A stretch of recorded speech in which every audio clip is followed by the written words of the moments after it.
Hyderabad state ఆ పేరు వింటేనే ఘనమైన గతమంతా కళ్ల ముందు కదులుతుంది. దేశంలోనే సుసంపన్నమైన రాష్ట్రంలో అన్నీ అద్భుతాలే.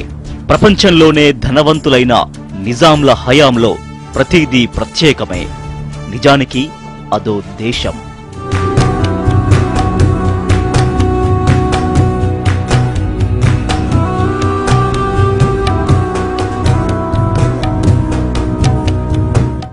బ్రిటిష్ వలస నీడకు దూరంగా ఎదిగిన ఆ రాజ్యంలో సొంత కరెన్సీ, సొంత పోస్టల్, సొంత ఎయిర్వేస్ అన్నీ స్వతంత్రమే.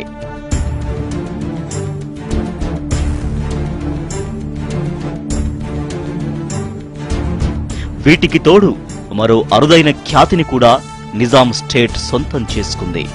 అదే సొంత రైల్వే. అవును, ఈ దేశంలో సొంత ధనంతో రైల్వే వ్యవస్థను ఏర్పాటు చేసుకున్న రాష్ట్రం హైదరాబాదు ఒక్కటే.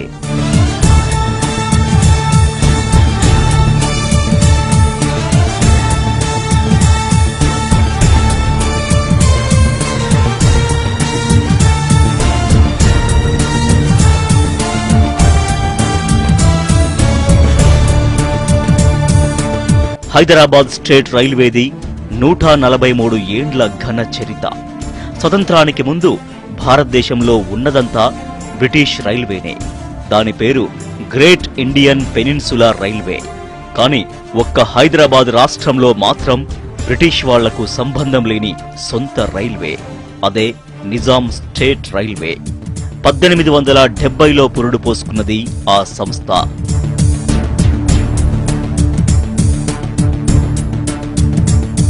ఈ రైల్వేకు మరో రికార్డు కూడా ఉంది. ప్రపంచంలోనే అతి పెద్ద ప్రైవేట్ రైల్వే కూడా ఇదే. తెలంగాణలో ఇవాళ ఉన్న ప్రధాన లైన్లు, జంక్షన్లు, స్టేషన్లు అన్నీ నిజాంలు నిర్మించినవే. హైదరాబాదును ఉత్తర దక్షిణ భారతాలతో లింకు చేసే పనులన్నీ 19వ శతాబ్దంలోనే పూర్తయ్యాయి. 1951 నాటికి 2353 కిలోమీటర్ల పట్టాల్ని పరిచింది నిజాం రైల్వే.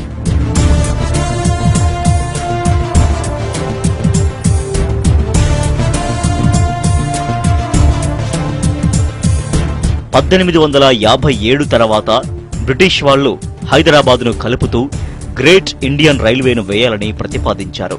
అందుకు నిజాం ఒప్పుకోలేదు. తన రాజ్యంలో బ్రిటిష్ చొరబాటును, ఆధిపత్యాన్ని అంగీకరించలేదు. అయితే అభివృద్ధికి, ఆధునిక రైల్వే అవసరాన్ని గుర్తించిన నిజాం సర్కారు సొంత రైల్వేను నెలకొల్పాలని నిర్ణయించింది.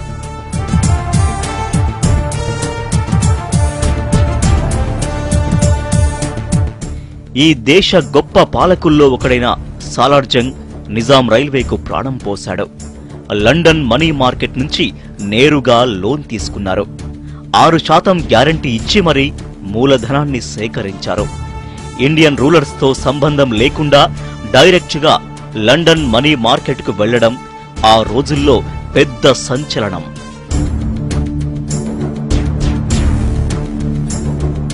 కర్ణాటకలో ఉన్న బ్రిటిష్ రైల్వే జంక్షన్ వాడీతో అనుసంధానం చేసేలా 1871లో సికింద్రాబాద్ వాడీ లైన్ పనులు మొదలయ్యాయి. 1874 అక్టోబర్ 8న స్టేట్ రైల్వే ట్రాక్ పై ట్రైను పరుగులు పెట్టింది. అదే రోజు ప్రారంభమైంది సికింద్రాబాద్ స్టేషన్.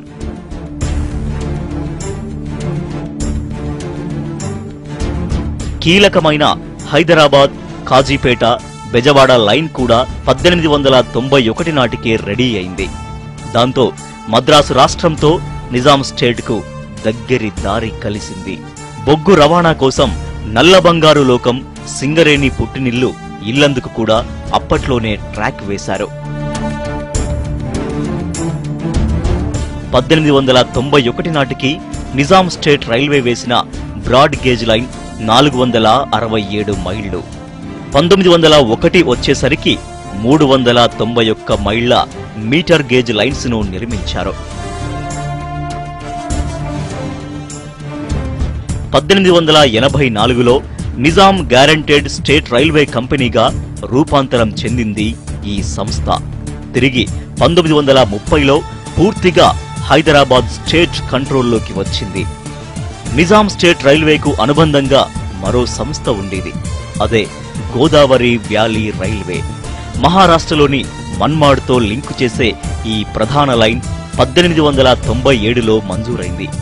3 ఏళ్లలో పనులన్నీ పూర్తయి 1900 సంవత్సరంలో హైదరాబాద్ మన్మాడ్ల మధ్య రైళ్ల రాకపోకలు మొదలయ్యాయి. దేశ రాజధాని ఢిల్లీని కలిపే మరో లైన్ కాజీపేట బలార్షా. అత్యంత కీలకమైన లైన్ పనులు 1921లో ప్రారంభమై దశలవారీగా వేగంగా పూర్తవుతూ వచ్చాయి. పెద్దపల్లి, రామగుండం, మంచిర్యాల, ఆసిఫాబాద్, కాగజ్ నగర్లను కనెక్ట్ చేస్తూ 1928 నాటికి సంపూర్ణంగా వినియోగంలోకి వచ్చింది ఈ మార్గం.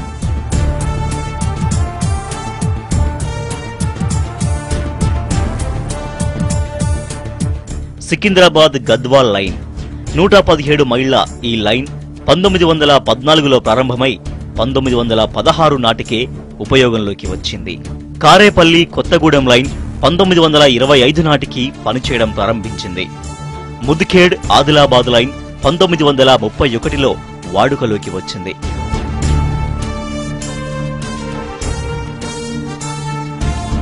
అట్లా హైదరాబాద్ నుంచి నలుదిక్కులా పరుచుకున్న పట్టాలన్నీ నిజాంల పుణ్యమే. హైదరాబాద్తో సహా జిల్లాల్లో ఉన్న స్టేషన్లన్నీ ఆనాడు నిర్మించినవే. నిజాం రైల్వేకు ఉన్న మరో స్పెషాలిటీ ఉమ్మడి రైలు రోడ్డు వ్యవస్థ. 1932 జూన్ 15న రోడ్డు రైల్వేను లింక్ చేస్తూ జాయింట్ సిస్టమ్ను తయారు చేశారు. దేశంలో అది తొలి ప్రయోగం.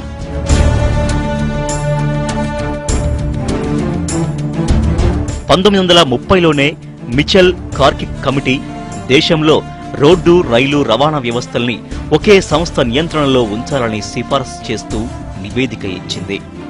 దేశంలోని ఇతర రాష్ట్రాలకు ఈ సిఫారసును అమలు చేయడం సాధ్యం కాలేదు. హైదరాబాద్ స్టేట్ మాత్రం వెంటనే అమల్లో పెట్టి అద్భుత ఫలితాలను సాధించి మొత్తం దేశానికే ఆదర్శంగా నిలిచింది. నిజాం రైల్వే స్టేట్ను 1950లో కేంద్ర ప్రభుత్వం స్వాధీనం చేసుకుని సెంట్రల్ రైల్వేలో కలిపేసింది. 1966 నుంచి సౌత్ సెంట్రల్ రైల్వే పరిధిలోకి మారిపోయింది. సమైక్య రాష్ట్రంలో అడుగు ముందుకు కదల్లేక అధ్వాన్నంగా తయారైంది.